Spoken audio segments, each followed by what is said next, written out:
الله الرحمن الرحيم. السلام عليكم ورحمه الله وبركاته. معاكم احمد ناصر من قناه نيو كتير الزينه. طبعا احنا طالعين في الحلقه دي ان شاء الله اللي احنا هنتكلم فيها ازاي نتعامل مع الطيور بتاعتنا او العصافير بتاعتنا في فتره الشتاء. يعني طبعا زي ما انتم عارفين احنا دلوقتي داخلين على الشتاء، وكل سنه وحضراتكم جميعا طيبين. كان في ناس كتير كانت سالتني اللي احنا ازاي اللي احنا نغطي طيورنا، اللي احنا امتى نبدا اللي احنا نغطي طيورنا اصلا عشان هم تحميهم من فتره الشتاء ويحميهم من السعه وتيارات الهواء اللي هتقابلنا ان شاء الله، وازاي اللي احنا نتعامل معاهم عامه في جميع الفصل اللي هو الجاي دوت ان شاء الله. يعني جميع الحالات اللي احنا ازاي نتعامل معاها في الفصل الجاي ان شاء الله. طبعا قبل ما اتكلم مع حضراتكم الاول قبل اللي احنا نغطي الطيور او قبل اللي احنا مثلا نامن الطيور او الكلام ده كله، يا ريت اللي احنا قبل الكلام ده كله اللي احنا نحصن طيورنا. طب ازاي اللي احنا نحصن طيورنا؟ اللي احنا نديهم رافع مناعه، يعني ندي للطيور بتاعتنا رافع مناعه باذن الله. رافع المناعه احنا اتكلمنا عنه قبل كده في فيديو اللي هو الثوم بليمون.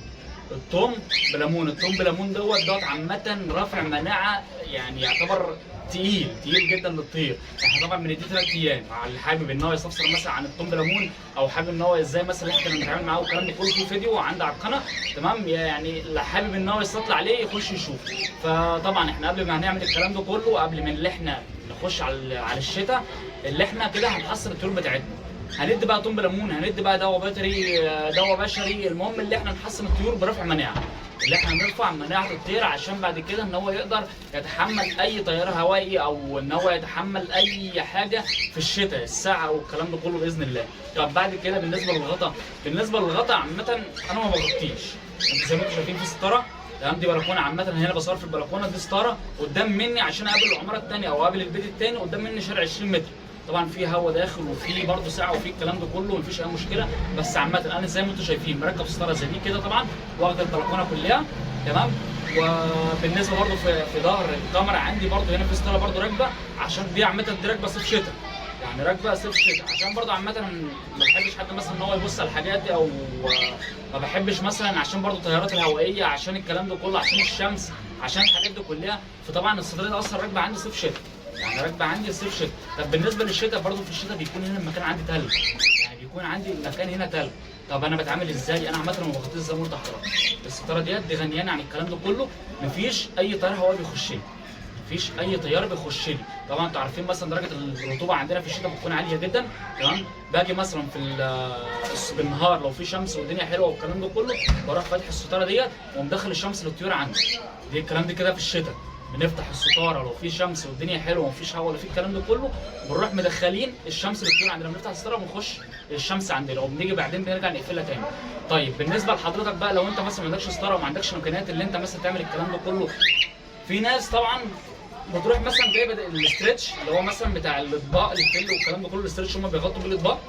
في ناس بتروح جايباه مثلا على السلاكه داير ما يدور، وبتفتح فتحه على قد الباب وفتحه على قد العيش، وعلى نفس الكلام برضه على الاقفاص. بالنسبه للاسترتش انا بمنعه، الاسترتش ممنوع خالص تماما، لان الاسترتش الطير بيخش ياكله، يعني الطير بيخش ياكله وبالتالي بيجيب له مرض معوي.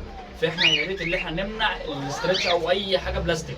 بالنسبه برضه للكرتون، في ناس برضه بتجيب كرتون وبتروح مثلا جايباه مقفزاه هنا بسلك او سلك رباط او اي حاجه على الاقفاصه والكلام ده كله، برضه انا بمنع الكلام ده. برضه يعني يا ريت اي حاجه ان الطير ممكن يقرط فيها او اي حاجه ان هو ياكلها، يا ريت ان انت ما تدخلهاش البيت عندك اصلا، او ان انت تبعد الطير بعيد عنها. انتوا زي ما انتوا شايفين كده الطير وراه الحيطه على طول، مفيش اي حاجه ان هو يعني اي حاجه زياده اذا كان خشب او اذا كان الكلام ده كله، مفيش اي حاجه زياده دي عامه، لان يعني الحاجات دي الطير بياكلها وبتجيب له مرض معوي. طب ايه العمل اللي انت هتشوف مثلا لا مؤاخذه في الكلمه ملايه، هتشوف مثلا اي حته قماشه، يعني اي حاجه قماش كبيره كده مثلا، ان هي مثلا تغطي اللي انت عاوز تغطي بيه، عندك سلاكه، عندك قفص، عندك اقفاص او سلاكات، عندك مجاميع، هتشوف اي قماش، يعني هتشوف اي حته قماشه بقى بالنسبه زي ملايه، زي مثلا اي حاجه او اي حاجه عامه، يعني مش شرط تفاصيل، مش لازم نخش في تفاصيل قوي، بس خليك في القماش، يعني خليك في القماش. هتروح عامل ايه؟ جاي مثلا بالليل قبل ما تنام هتروح مثلا مغطي الطيور بتاعتك، وبالنهار يعني اول ما تصحى هتروح شايلها، يعني هتروح راجع شايلها تاني. اول من الجو يسقع والكلام ده كله، هنروح اللي احنا شايلين الكلام ده كله يعني هنروح حاطين الكلام ده كله تاني. وبالنسبه بقى لما مثلا اللي فيه شمس فيه الكلام ده كله هنروح شايلين. يا ريت ان ما تبقاش على السلاكه او القفص بتوعك 24 ساعه، لا طبعا، يعني قبل ما تنام هتروح مغطي، واول ما تصحى من النوم هتروح رافع، يعني هتروح رافع الحاجه اللي انت تحطيها. بس يا ريت اللي انت تمنع الاسترتش او اللي انت تمنع اي ورقه كرتون، يعني يا ريت تمنع الحاجات دي عشان الطير بياكل الحاجات ديت وبتجيب له مرض معوي، تمام. وبالنسبه طبعا زي ما انتم عارفين بدايه الموسم ان شاء الله هو الشتاء عامه، والشتاء ده تربته جميله جدا جدا جدا يعني. فربنا يجعله كده موسم خير علينا وعليكم باذن الله، وشكرا للجميع.